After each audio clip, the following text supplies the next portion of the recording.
Hello, welcome to another tonal landscape oil painting demonstration. This is your painter in residence, M. Francis McCarthy. And the painting I'm bringing you today is called Sunset Road. It's 6 by 8 inches, and I painted this yesterday, and I'm really happy to present it to you. It's quite tonal, and I hope you enjoy watching me put it together. Now, there will be some, actually, I think the video looks really good, but you see me there. I'm working with my new camera setup, so I'm endeavoring to get a sharper, clearer video image, and also be able to photograph the work as after it's done. And this is because I've been really lazy about taking work home and photographing it. I used to have a setup in my garage, but it's really been something I haven't been doing.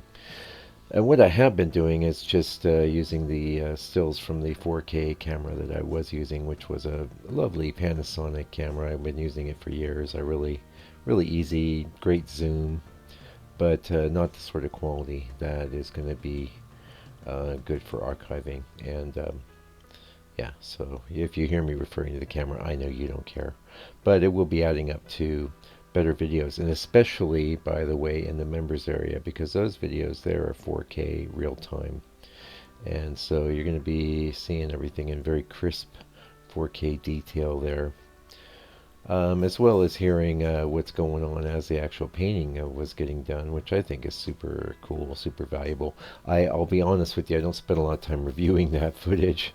I just try to make sure that I'm not saying or doing anything untoward, you know.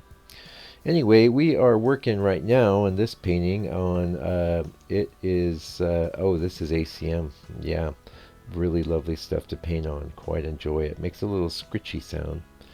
But the reason I've been moving towards the ACM, I'm still trying it. I'm gonna, see how the paintings hold up with a little bit of movement and things. And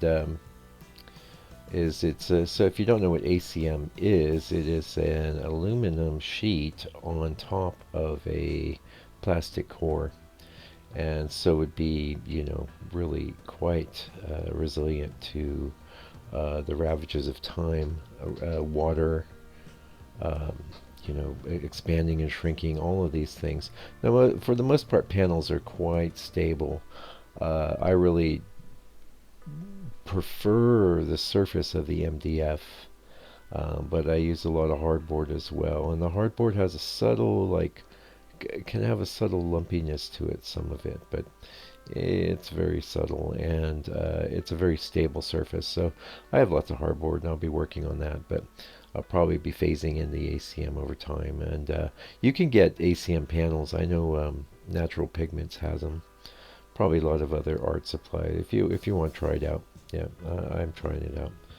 So one of the deals with this, and also you can check that out in the members area, is I had a phenomenal bit of reference I set up, and it was very much based on an old master's painting. The composition, however, just about everything else changed, and didn't have a path either. I must say, had a little figure in it, and this and that. I'm trying to remember the name of that artist, but it hardly matters since very, very vaguely resembles it. But that image you can see in the members area video too at the beginning, if you're curious. And I've been doing a lot more of that lately, and it's totally fun. I absolutely love it. And I get into that process a lot more in the members area. Here I'm basically just going to talk about making this painting. And one thing I want to say is, I try, if I can, always bring a little bit of blue in. And I want to give you some secrets to getting your blues together. Now, I can use, I don't like ultramarine. I don't think it's a good color for tonalism. Some painters love it. Not me. I feel like when the white hits it, it gets this sort of chalky feel that I don't like. And maybe it's fine for some people, but for me, I don't care for it. So I've been using Prussian blue a lot lately, and I am attracted to Prussian because, pardon me, because the tonalist masters would have had brush and would have used it. I've used cobalt in the past, and cobalt's quite expensive, and to be honest, it doesn't stack up nearly as well. It's weaker. You know, you can use cobalt all day long, though. Don't get me wrong, especially for skies and things. But it's for me, it's either Prussian or phthalo, and I have many tubes of phthalo, so I'm not opposed to using the old phthalo. Lately, though, it's been Prussian all the way. Now, a lot of times, what happens when you're mixing that blue is if you just mix it with the white, it's just day glow. It's too bright. And most of the time, especially in tonalism, the skies won't look like that. So what I do is I'll always add some raw umber. Now, that can also make things a little greenish. And I have a solution for that. In the old days, I actually could use maybe a little burn umber, which has a little more red in it. But you got to be careful with that burn umber. It brings in a lot of opacity, which isn't necessarily what you want. These days, I've been balancing that tone, that blue tone out. The Prussian blue goes a bit green, and then the raw umber brings in more of the green. So I would balance it out with what I call my mixing red. And my mixing red is Winsor Newton Cad Red Hue. Now, Cad Red Hue resembles actual Cad Red very, very little. I have Cad Red on my palette as well. And I do use it for when I want a really staunch, standout kind of super bright red. Yeah, and sometimes I'll do that. I'll put little dots. Whoop, we got the book coming here. We'll pick this up on the other side of the book. We just shipped the book out today, and I appreciate the support, and I'm happy to send this to you anywhere on the planet. $60 international shipping is included, and I do that just to make it easy for you. It's only available as a physical book and basically contains a good solid 13 years of me pursuing how to paint in a tonalist manner. As far as I know, there's still no other book that covers this. Stapleton Kearns talks a bit about it on his blog, which was a big influence on me. Check it out. If you haven't read his blog, I highly recommend you do. It's awesome. But that's not a book, and I don't know why the guy didn't write a book, because he easily could have. There's a lot of information there. It was very helpful to me when I was starting out. Big, big head start. Kind of like I try and do for you guys, you know, in my own way. Just with my burbling and my book. Yeah, so check that out. Yeah, so this, not often I do this kind of sunset where you got the real. We're not actually seeing the sun. That's a no-go for me. But we're close to it, and we're definitely getting this light hitting the hills effect, and really that's a standout feature of this painting. And the tree is painted quite dark because that is quite bright. A lot of times I paint trees dark just because I paint trees dark. But in this case, you can see it works really well. So if you're going to try and pull off this kind of thing, just make sure, a lot of times you can really amp up your photo reference so that you see things well in the dark areas. Do not paint anything in those areas that is too bright, or your painting won't come off. What you can do is you can light up some of the edges, and you can certainly make it brighter than it might appear in, say, a photo you took. You know, that's where, for this kind of photograph, you know, that HDR would be pretty good to do, because a camera isn't going to clip. It's either going to expose for the highlights or expose for the shadows. HDR would allow you to do both. The problem with HDR is that it has that HDR look, and you definitely want to avoid that kind of influence. I don't think influence in your reference, I don't think that translates well into paintings at all. Although you can subtly, like in Photoshop, you can use the camera raw filter. You can open up the shadows, and you can close down the highlights. But you definitely want to be subtle with it. Yeah, so one of the things that was just really inspired me in the reference, although it looked a bit wonky, was there's this red patch, which I've left there. I haven't painted it in yet. I'm doing, first of all, the greens, you know. I do the darkest of the shadows, and then your dark greens. And one thing about this new camera setup is I'm getting a lot better um, variation in those tones.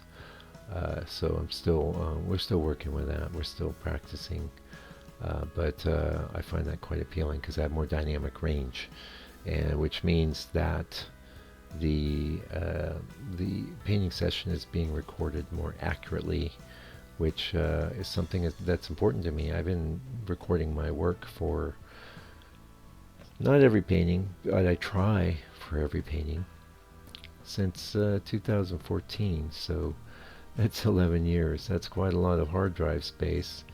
Which, speaking of, if you get value off this channel, yeah, just scoot on over to my site and make a donation. Why don't you? So that I can afford to buy another hard drive.